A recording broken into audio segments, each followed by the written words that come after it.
Sahabat Dharma yang terkasih dimanapun Anda berada, terima hormat saya dan salam bahagia, salam sejahtera, Namo Buddhaya. Nah, hari ini saya akan men-sharekan banyak hal tentang mengenai apa yang terjadi dalam kehidupan kita dalam menjalankan pendidikan agama Buddha ataupun fenomena yang terjadi di masyarakat kita. Nah, jadi pernahkah teman-teman melihat banyak sekali teman-teman kita jarang sekali mendengarkan agama Buddha atau mendengarkan Dharma dari tempat ibadah kita? Ataupun kita bisa melihat fenomena semakin berkurangnya umat-umat kita di kalangan agama Buddha. Dan juga mungkin banyak sekali juga yang kasusnya itu berpindah agama karena berbagai faktor. Salah satunya adalah tentang mengenai bahwa mereka menikah dan berpindah agama karena mempunyai pasangan yang beda agama. Dan ataupun teman-teman bisa melihat ya, teman kita pindah agama karena mudah terpengaruh ataupun dipengaruhi orang lain dalam menjalankan agama Buddhanya sendiri. Nah, jadi itu adalah fenomena yang sering terjadi di masyarakat kita. Benar? Nah, pasti benar sekali teman-teman. Nah, jadi apa sumber masalahnya? Apakah yang terjadi? Dan bagaimana cara mengatasinya? Untuk ini saya akan men-sharekan sedikit visi, misi, dan tujuan hidup saya dan membahas ini juga. Dan ini juga berkaitan dengan fenomena ataupun hal yang terjadi di masyarakat kita ini. Nah, jadi banyak sekali faktor-faktor yang menyebabkan orang atau umat Buddha mengalami hal seperti itu. Yang paling bisa kita lihat adalah pendidikan agama Buddha. Nah, jadi di dalam pendidikan agama Buddha banyak sekali sekolah atau lembaga pendidikan mengalami krisis guru agama Buddha. Nah, jadi krisis guru agama Buddha sendiri itu sekarang banyak ditemukan di sekolah swasta, sekolah negeri, atau dari pemerintah itu sendiri.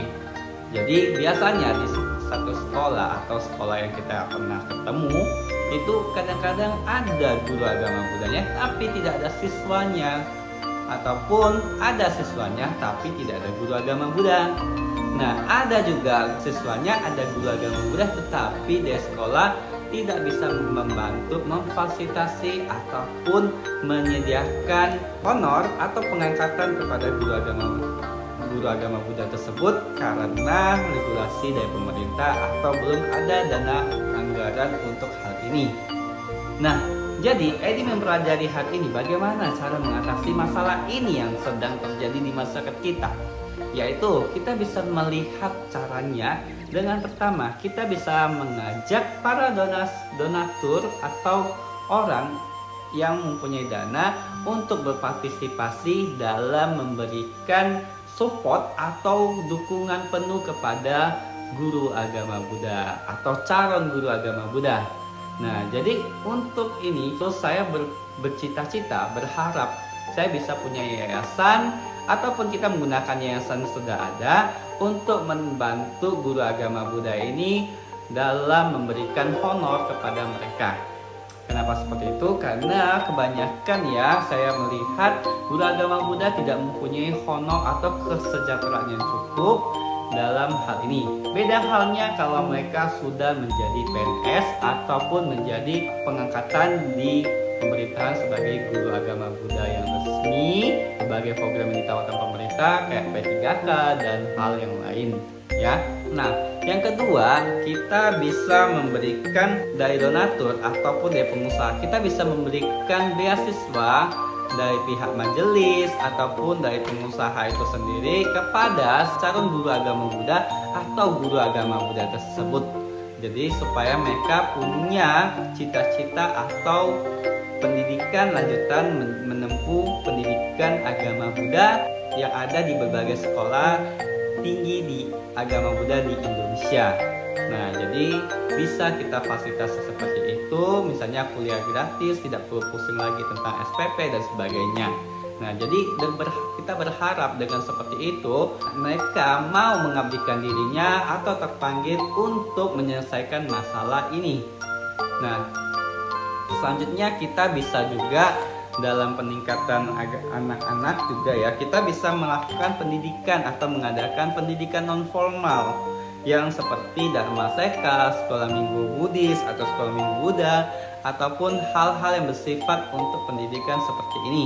Nah, kita juga bisa sering-sering mengadakan kegiatan yang sudah terstruktur atau pembinaan kepada para aktivis, muda-mudi, anak-anak, bahkan orang tua. Jadi, di mana mereka akan menjadi tonggak utama dalam kemajuan umat Buddha tersendiri. Terus juga kita harus memberikan pelayanan kepada para umat, berkunjung, melakukan baksos, memberikan bantuan, sharing diskusi, ataupun games untuk mempererat suasana atau hubungan kita sendiri.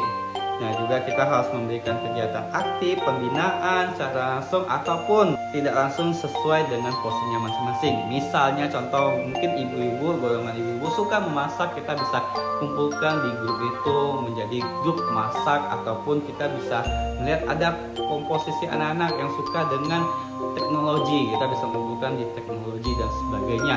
Jadi banyak bisa kita fungsikan dan kita bisa salurkan mereka ke tempat masing-masing. Nah, untuk itu saya punya visi umat Buddha, saya berharap semakin kuat dan punya dasar iman yang kuat. Selain itu juga saya punya misi, setiap sekolah baik swasta maupun non swasta atau pemerintah punya guru agama Buddha tersendiri juga. Dan tujuan hidup saya juga, saya ingin menjadi tokoh umat agama Buddha yang bisa memajukan pendidikan agama Buddha khususnya di Kalimantan Barat ataupun di Indonesia sendiri. Jadi saya berharap teman-teman semua, ayo kita sama-sama berjuang bersama, dan saya mohon izin sampai di sini. Bila ada salah kata, saya izin meminta maaf atau diberikan petunjuk untuk hal ini. Sabe santap, bawantu sukitata, semoga semua makhluk hidup berbahagia. Sadu, sadu, sadu. Namo Buddhaya.